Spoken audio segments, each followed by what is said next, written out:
Detective, there's a situation that demands the best of the best. Big part of the reason why I wanted to do this one is I was like, oh, cool, I get to go play. I get to go, you know, face some physical challenges, have fun, jump off rooftops, and race cars, and, you know, just do fun guy stuff.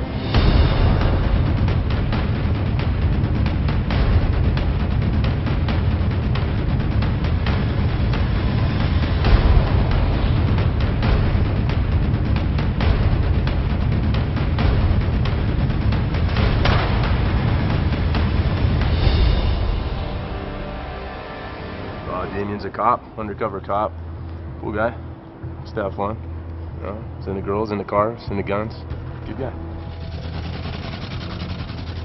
This politician, he's just playing shady cards to serve his agenda, which is, you know, put in high-end luxury homes, and he's gonna make all kinds of money.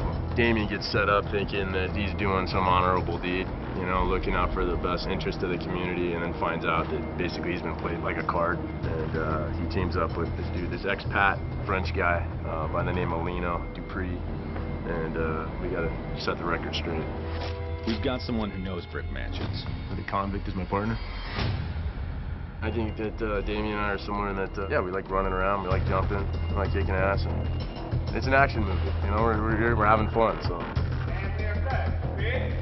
Yeah, coming back to Montreal, I've been here before. I like the city. It's the convergence, you know. It's like the different kind of sensibilities. You know, you get the French flair, you know, mixed with a little Quebecois, mixed with, you know, some California boy. And that's been a big one for us. Is, you know, just trying to find that balance. I like the challenges. I like coming in and having to fix things. But at the end of it, you know, when we finish the job or the task that it's at hand, and we go walk away from it and go, okay, cool, we can high five each other, even though we might understand what language the other one's speaking. Everyone understands the high fives. So that's a big part of the challenge, is like coming in and going, okay, hey, look, how are we going to make this dynamic? How are we going to make this stand out? The technical challenges, figuring out ways to make it work, figuring out ways to just, I think, augment what we've got. David and I, we're always thinking and trying to figure out better ways to sell things and, you know, make it funny while at the same time making it visually, I guess, dynamic. David and I really complement one another, so I think that's gonna help out a lot. We got a lot of youth on our side. Director's young, DP's young. We got good energy. You guys are working hard, and so it's kind of like trying to find that balance and realizing that, hey, look, you know what? Everyone's here for the right reason. Everyone's coming from the right place, and it's refreshing. The second you really start identifying that, that's when it starts getting a lot better. Got good people on this one. Heart's in the right place, mind's in the right place. Everybody just wants to do the best work that they can and have fun doing it. How are you? Welcome to Brick Mansions. Wow, yeah, we got some good people in this cast. First of all, Paul is super cool. I'm a fan of his work, of course. You know what I mean? Watch the whole Fast and Furious. I'm always there with a big bucket of popcorn watching those movies. RZA's cool as shit. I mean, I grew up on RZA. I grew up on his music. He's a really humble guy, deep, you know, deep thinker. He's got a lot on his mind, a lot on his plate. He's real honest. You know, he's there's no front with him. You know, I play the villain, so I remember me and Paul was talking one day about not being so cool. You know what I mean? Like, you know, let's not be so cool with each other today, because today we have aggression with each other. So we kind of kept our distance, and, you know, I would look at him like, yeah, you know, he got to smack me with a gun that day. So, you know, we kept that spirit. But then a few days later, you know, we had lunch together, and we just, you know, kept it real. So. Au début, enfin moi je mets un peu du temps des fois à me lancer et c'est un peu nouveau pour moi aussi déjà de jouer avec des acteurs américains, mais ils ont été vraiment cool avec moi, ils m'ont mis à l'aise et du coup j'ai pu m'exprimer comme j'avais envie quoi. Avec Paul et tout, il m'a aidé dans le jeu à me lâcher et du coup c'était plus agréable. David is, if he grew up in Southern California, I would have grew up skating and surfing with him. Like, you know, I would have seen him in the lineup, would have seen him at the skate parks. He's just feels like a Southern California boy, you know. He's just got a laid back, cool demeanor. He works really, really hard. You know, he doesn't take himself seriously, but he takes his job real serious. He's really hard on himself, which I identify with. I like that in him. When it's not right, even though everyone else may be saying it's good, he's like, nah. He'll demand another shot. You know, he's taking a lot of physical abuse on this one. The guy, when it comes to what we've been doing on this with the parkour, I mean, that's his thing. That's his gig. That's his bag of tricks. And you know, I'm just doing what I can to keep up. I don't have near the ability that he does to watch him still kind of, you know, as opposed to just walking away, popping his collar, going, I showed him up. He's got his own measure for himself. That's his standard. That's his baseline. And I really admire him for that.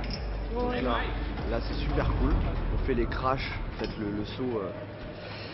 Enfin, vous allez voir, parce que je vais pas bien vous expliquer, mais en fait, c'est une journée où on se marre avec Paul. C'est une bonne ambiance, franchement, vous allez voir, c'est cool. The crew is fantastic, you know, the atmosphere is just amazing.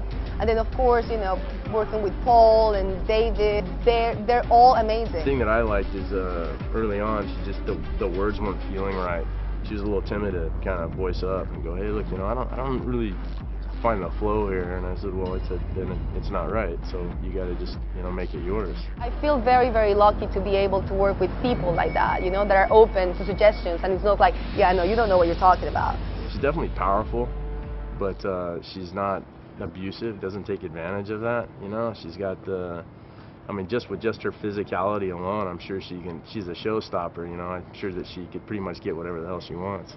But she came in, I liked her approach, and you know, she wants to do the best work that she can.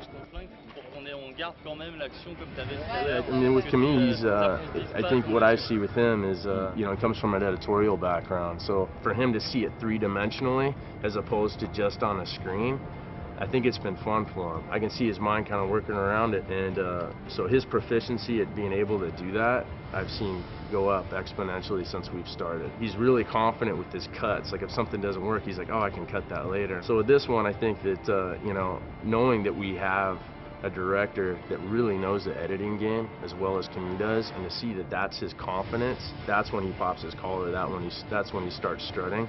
It's fun. I like getting in there and working with people, and everyone has a different approach to things, and this is one that I haven't really experienced before. And then once I got it, I was like, that's what it is, and we really kind of started finding more of a flow and more synergy. I mean, we got guys chasing around us, you know, this whole movie. David and I are running around unarmed, you know, getting shot at, running from cars. Whether we're just, you know, running rooftops, getting shot at, but I mean, the whole time, I mean, we're laughing at death. I mean, people are shooting at us. We're running back towards guys with guns. I think it's a good time. We're making, you know, we're running around, jumping, doing fun stuff. So, you know, if you want a good ride and go out and just have a good time, that's what this one's about.